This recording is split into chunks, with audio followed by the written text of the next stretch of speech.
Olá, amigos da TV Runão Canal 5, muito boa noite. Eu sou o Onofre Júnior e este é o nosso ponto de vista de hoje, dia 23 de outubro de 2005. Agora são 22 horas, 1 minuto e nós falamos ao vivo aqui direto dos nossos estúdios. Conforme o anunciado e o combinado, nosso programa de hoje nós teremos aí, durante esta próxima 1h30, uma entrevista exclusiva com o secretário estadual de Cultura de Mato Grosso, ele também que é presidente do Instituto Histórico e Geográfico de Mato Grosso. Estou falando do Dr. João Carlos Vicente Ferreira, que prontamente atendeu o convite da nossa produção e estará com a gente batendo de forma exclusiva um papo sobre a questão da cultura do estado de Mato Grosso. O governo Blairo Maggi, que tem sido, em alguns momentos, alvo de algumas críticas do ponto de vista racial, vamos dizer assim, né? Porque primeiro colocou-se aí a alcunha de governo da botina, depois dos olhos azuis, dos olhos verdes, dos olhos claros, e vamos saber, porque quando existe algum tipo de preconceito, o primeiro setor que sofre quando se trata da questão racial é justamente na cultura. Então vamos ver o que está acontecendo, o que Mato Grosso está fazendo, o que esse governo Blairo Maggi está fazendo pela cultura mato-grossense. Então é sobre esse assunto e muitos outros que a gente vai falar no programa de hoje com o secretário de Cultura do Estado, João Carlos Vicente Ferreira. Secretário, muito boa noite, é um prazer recebê-lo pela primeira vez em nosso programa. Boa noite, Onofre, eu que agradeço inicialmente o teu convite. É um programa que tem sido uma referência no Estado, né? Então nós estamos aqui à sua disposição, essa que nos empolga falar sobre a cultura mato-grossense, sobre o que o governo Blairo Maggi vem fazendo, vem desempenhando, e sobre as atividades e sobre os projetos que nós estamos desenvolvendo e pretendemos desenvolver ao longo deste final de ano e de 2006. Maravilha. Bom, no ano do governo passado, nós tivemos uma importante lei, a lei chamada Lei Hermes de Abreu, a Lei de Incentivo à Cultura, né, que foi criada ainda no governo Dante de Oliveira e que prometia ser aí a redenção para as pessoas que promovem, de alguma forma, a cultura no estado de Mato Grosso, tanto no campo musical, no campo cultural, enfim, como um todo. E nós percebemos que esta lei, ela tinha alguns problemas práticos, do ponto de vista prático, né? Sim. Pessoas, elas tinham que sair vendendo a ideia para o mercado. Muitas vezes essa lei, ela era, do ponto de vista do incentivo, era descontada ou até deduzida em impostos por parte de empresários, mas cada um dos promotores, dos atores do evento em si, ou do projeto em si, tinha que vender a ideia, né? Parece-me que houve algumas mudanças para justamente tentar solucionar esse problema, porque não adianta você ter um bom projeto, né, secretário? Não adianta nada você ter um ótimo projeto, excelente, se você não souber vender. E muitas vezes o seu projeto acaba sendo prejudicado. Por quê? Porque você não consegue ter o poder da persuasão, não consegue vender isso para o mercado. E outros projetos, talvez não muito tão importantes como outros, mas que têm nos seus atores pessoas que consigam vender a ideia, acabam sendo aprovados, não é verdade? É verdade. A Lei Hermes de Abreu, ela foi um instrumento muito bom, pertinente, criado ainda no início da década de 90 e implantado pelo governo Dante de Oliveira, mas que ao longo dos anos, especialmente nos últimos anos, ela estava se mostrando meio que perniciosa. Uma ideia maravilhosa, eu gosto sempre de lembrar de que um grupo de pessoas ligadas ao meio cultural instrumentalizou o deputado Hermes de Abreu e ele fez com que essa lei fosse criada. Só que muitas pessoas utilizavam assim, até de má fé, né, para se valer da lei, e muitos produtores reclamavam que só chegava em suas mãos 40%, 50% ou 60% dos recursos advindos da lei. Isso, quando o governo governador Blairo Maggi ainda estava em campanha, ele se mostrou assim, preocupado com essa situação e falou que ia implantar um novo sistema. E esse novo sistema é o Fundo Estadual de Fomento à Cultura, o que está aí até pegando o nome de Lei Blairo Maggi, que é uma proposta interessante, uma forma dos produtores culturais, das pessoas que militam no meio, terem um acesso mais rápido, mais ágil e não terem descontado nenhum centavo, né? Nenhum centavo daquilo que é dedicado ou aquilo que é destinado ao projeto. Então é uma lei que, a princípio, ela foi avaliada assim como que não viria a calhar para o meio cultural, mas que com o passar do tempo, todas as pessoas viram que ela tem sim um bom propósito. E eu quero até lembrar aqui que essa lei nós já enviamos para o Ministério da Cultura, a pedido de alguns secretários nacionais, que eles gostariam de estar analisando melhor os resultados, através de pesquisas e tudo mais, para ver a possibilidade de estar implantando em nível nacional. Eu acho difícil.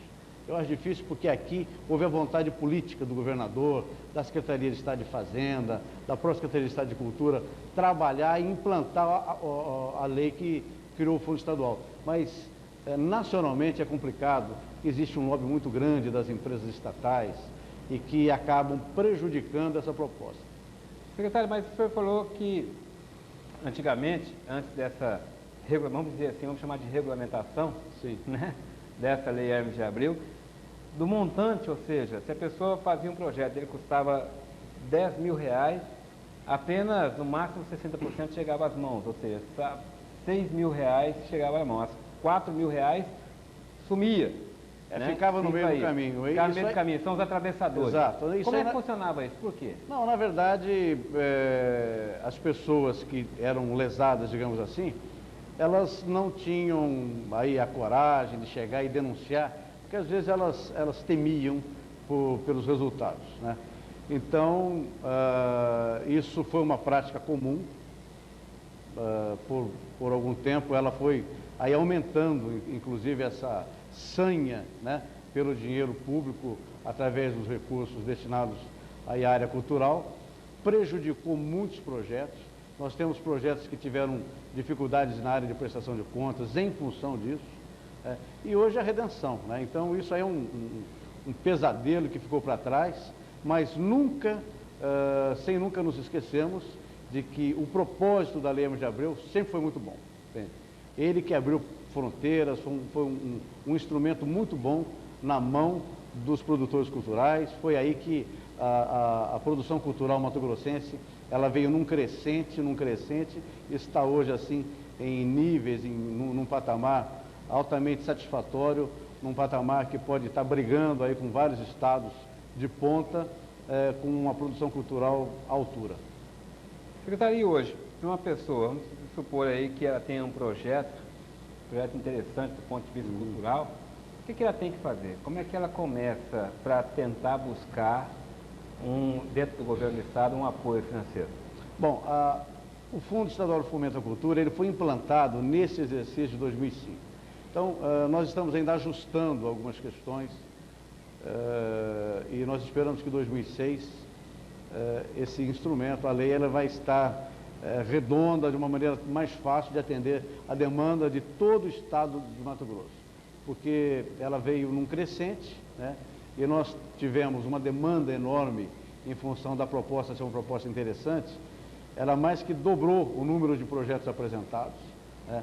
E o volume de recursos destinado, ele foi de 12 milhões, sendo que 50% foi destinado aos produtores culturais e a outra metade para projetos que o próprio governo atende e procura atender a uma demanda cada vez mais crescente. O que cada pessoa deve fazer é primeiro tem que estar inserido no processo, tem que ser produtor cultural, tem que ter um propósito, né? Em todos os segmentos, na área de vídeo, cinema, literatura, artes plásticas, música, enfim. E aí se inscrever através de um projeto, né, que está disponível no nosso site, www.cultura.mt.gov.br, e aí as pessoas elas se cadastram, né? Apresentam os seus projetos, passa por um Conselho de Estado de Cultura, composto por 10 conselheiros, sendo que 5 são conselheiros indicados pelo governo do Estado de Mato Grosso e 5 eleitos pela classe artística. Então, esse conselho analisa os projetos, né? E nós estamos adotando alguns critérios cada vez maiores e melhores em forma e maneira de estar brindando, premiando os projetos inéditos e tudo mais. E nós vamos também trabalhar com alguns editais no exercício 2006. Este ano de 2006 a gente quer evitar estar contemplando projetos que já foram contemplados no exercício 2005, 2004, ou seja, dar oportunidade para novos projetos. Essa é a ideia. Novas iniciativas. Novas iniciativas. E Bom, sempre pensando muito também, Onofre, que Mato Grosso tem 141 municípios. Todos devem ser beneficiados de uma forma ou de outra, desde que apresentem bons projetos, evidentemente. Então, o endereço do site é o www.cultura.mt.gov.br. .cultura.mt.gov.br. Exato. Pedir a produção para colocar para a gente aí o www.cultura.mt.gov.br. Esse é o site para você obter maiores informações. Isso. E se inscrever. E se inscrever. A partir, nós vamos soltar o edital este ano, ainda até dezembro, tá? E a partir de janeiro de 2005, lá pelo dia 20 aproximadamente, nós vamos estar recebendo os projetos. Em março nós queremos que os projetos estejam já analisados e sendo divulgados, fazendo aí um trabalho inverso desse ano, que nós atrasamos muito em função, como eu já disse, da implantação do fundo, né? Os ajustes que tinham que ser feitos, eles estão sendo feitos esse ano, e assim vai permitir, né, que os nossos produtores eles tenham um acesso assim, com mais tempo. A partir de janeiro já vão estar tendo condição de apresentar e depois executando o projeto ao longo do ano. Bom, nós estamos aqui no programa de hoje falando com o secretário estadual de Cultura e também presidente do Instituto Histórico e Geográfico de Mato Grosso, professor João Carlos Vicente Ferreira. Nosso programa é sempre feito ao vivo com a sua participação através dos nossos telefones 99830477, 9242-1144 e 3023-2476. Você liga, faz a sua pergunta e nós vamos passando aqui para o nosso entrevistado da noite de hoje. Bom, hoje foi dia de referendo. Todos os brasileiros, obrigatoriamente de 18 a 70 anos e facultativamente de 16 a 18 e acima dos 70, foram às urnas dizerem qual a sua opinião, né, sobre o comércio de armas de fogo e munição no nosso país. E até agora já está liquidada a fatura. O não venceu de forma ampla, né?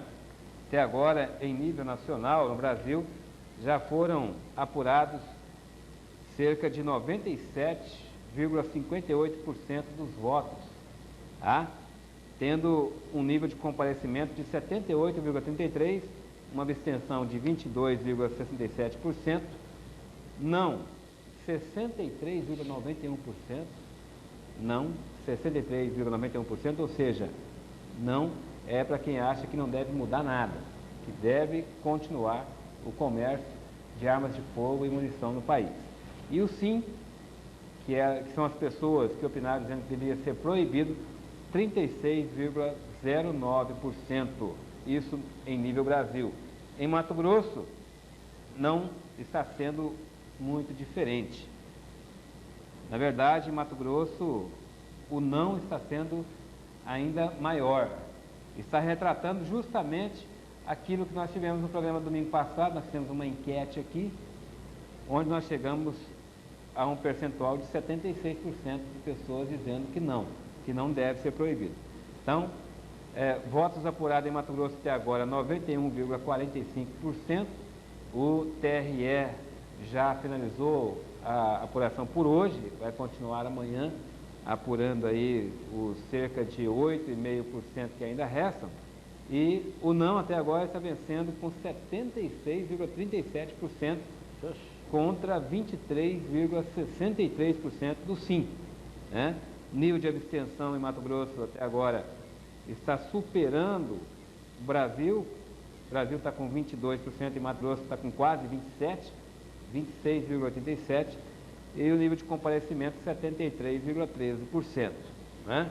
Então, exatamente aquilo que retratamos no programa do domingo passado.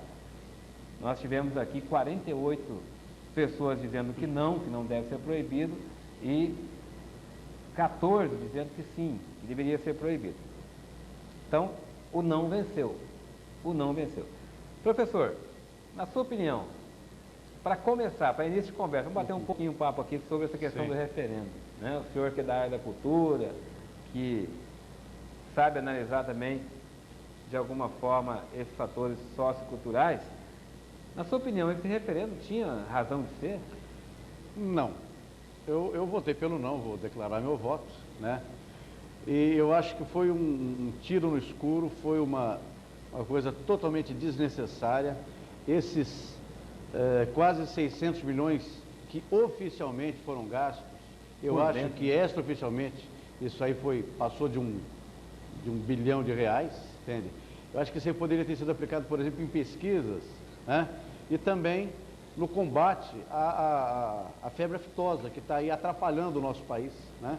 E também em obras sociais, enfim, recursos que poderiam ter um outro destino e que, infelizmente, acabaram provocando aí uma discussão desnecessária. No momento que fala-se que era para desviar isso ou desviar aquele foco disso ou daquilo, não sei se foi realmente também esta a intenção.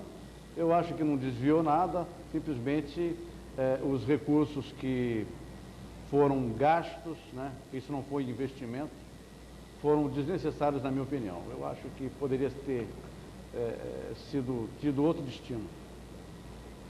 E daqui para frente, o que o senhor acha que vai acontecer? Bom, é o tal negócio, tudo é possível, inclusive o aumento de violência, ou em função justamente dessa questão toda de você estar despertando, né? Despertando aí uma situação em que a grande maioria de comerciantes, de pais de família, de pessoas que não estavam aí atentas a essa questão do desarmamento ou do armamento, de ter ou não arma em casa, de andar armado ou não, de que o bandido vai se beneficiar quando ele entra numa casa e tem armas de fogo, ou que ele vai entrar numa casa com certeza de que está todo mundo desarmado. Isso aí só aumentou essa discussão nesse sentido. Eu acho que essa questão ainda vai dar, logicamente, pano para manga, mas volto a frisar que foi desnecessário um dinheiro jogado fora. De qualquer forma, eu concordo plenamente com o senhor. Eu acho que a indústria armamentista do nosso país está, né, comemorando e muito. Com certeza. Primeiro, porque venceu, né, o debate, vai continuar podendo atuar e comercializar armas. E segundo, porque a partir de agora, com essa intensiva propaganda gratuita que eles ganharam, com dinheiro público, eu disse que foi quase 600 milhões. Oficialmente. Né? Oficialmente. É uma propaganda maravilhosa. E olha, eu espero que não, mas a impressão que eu tenho é que vai haver um efeito colateral muito grande. O cidadão agora vai ficar imaginando o seguinte: eu, para me defender, tenho que ter uma arma. E vai crescer de forma vertiginosa o comércio de armas no país. E aí é que é o grande ganho da indústria armamentista do país. Né? Esse é que é o ponto negativo que eu vejo.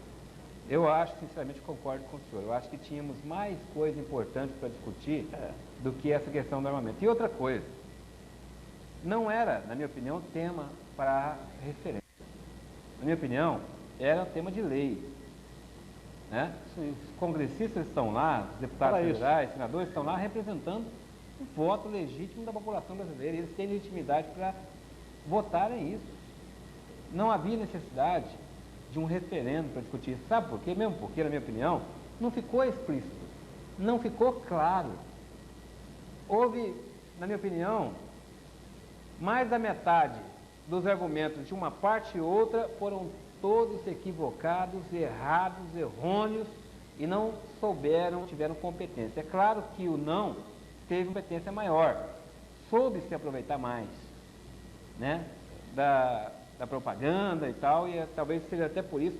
Na minha opinião, esse aí não foi um debate de ideias, esse aí, na minha opinião, foi um debate de marketing.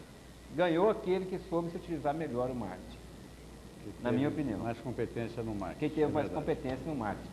E o prejuízo de tudo isso vai ser demonstrado, na minha opinião, no futuro. Hã? Camarada olhou feio para o outro no trânsito, tá, tome bala. Infelizmente, na minha opinião, a coisa vai ser mais ou menos assim. Infelizmente.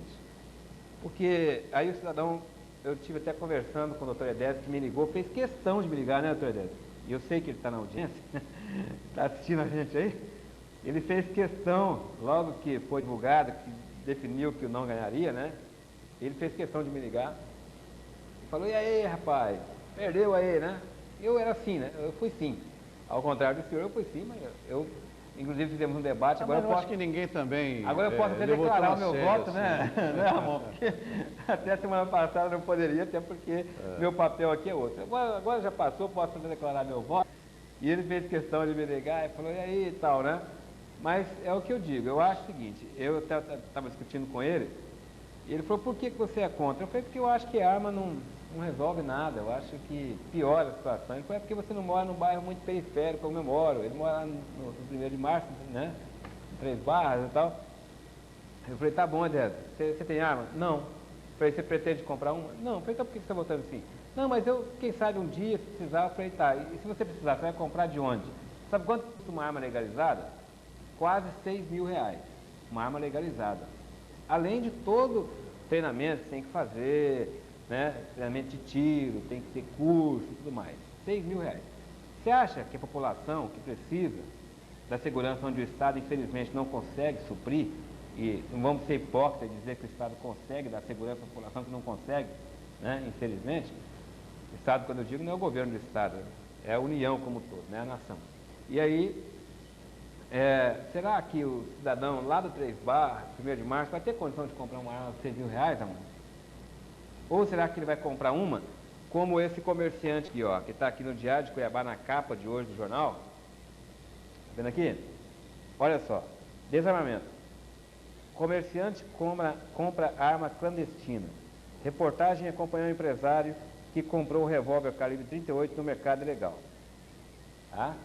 E aí segue, ó, vou ler aqui um pedacinho só da reportagem, só a abertura da reportagem, para comprovar o que eu estou dizendo. É fácil comprar uma arma de fogo no mercado paralelo em Cuiabá. A reportagem acompanhou um comerciante interessado em adquirir um revólver para proteger seu estabelecimento.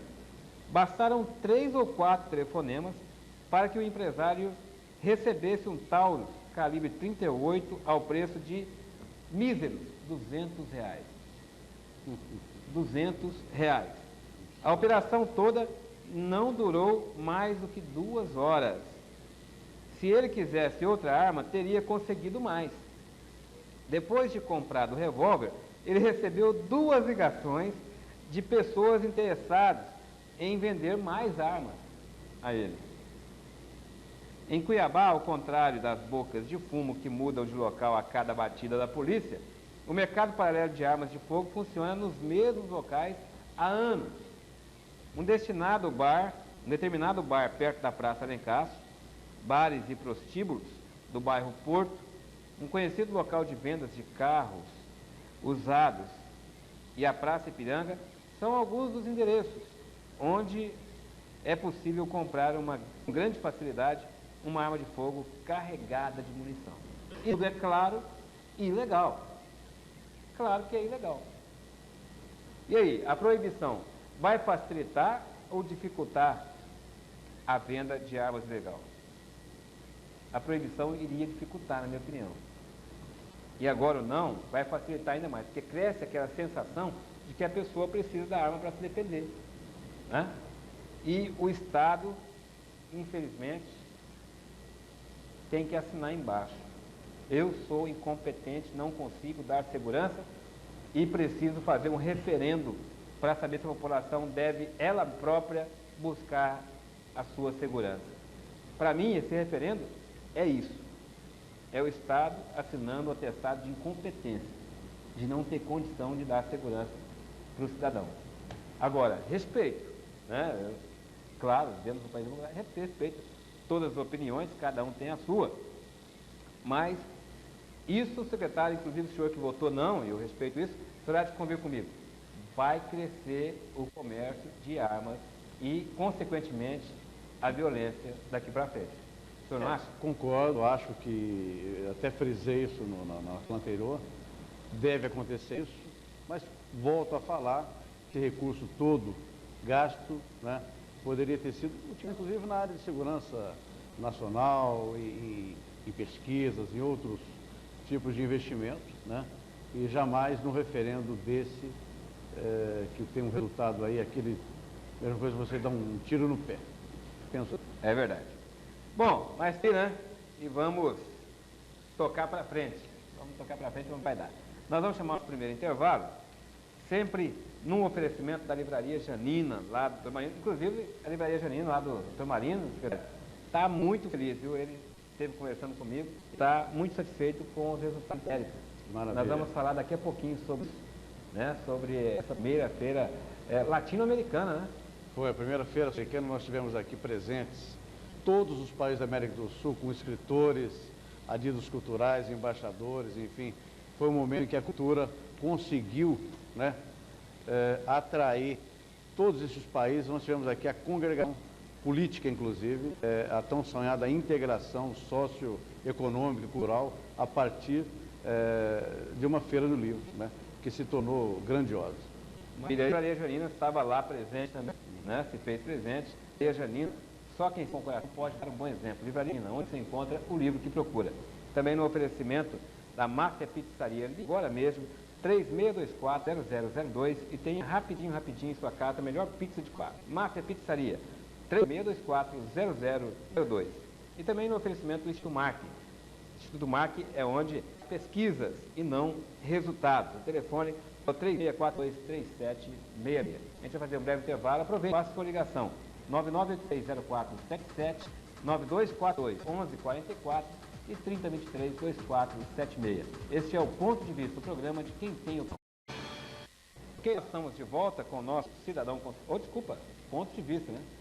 Cidadão Consumidor, segunda-feira, ao 12h30, né? Hoje, domingo à noite, ponto de vista, estamos falando com o secretário estadual de Cultura e presidente do Instituto Histórico e Geográfico de Mato Grosso, professor João Carlos Vicente Ferreira. Nós falamos no bloco anterior sobre as mudanças ocorridas na Lei Hermes de Abreu, a Lei de Incentivo à Cultura.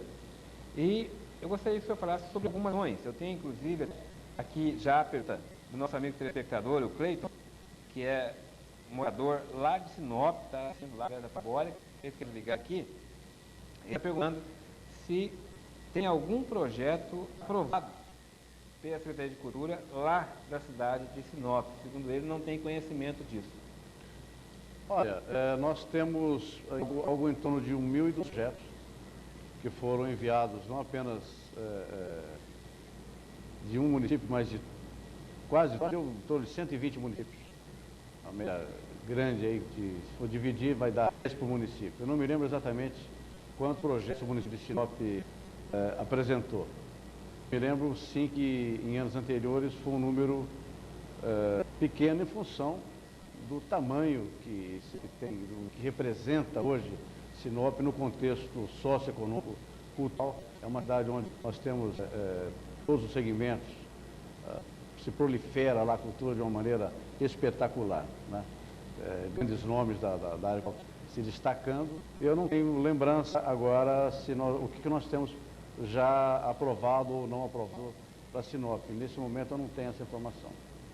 De que o Cleiton poderia ter a sua resposta, secretário? Acessando o site, telefonando para o Conselho Estadual de Cultura, telefonando para o gabinete 3613-9207, o gabinete do secretário.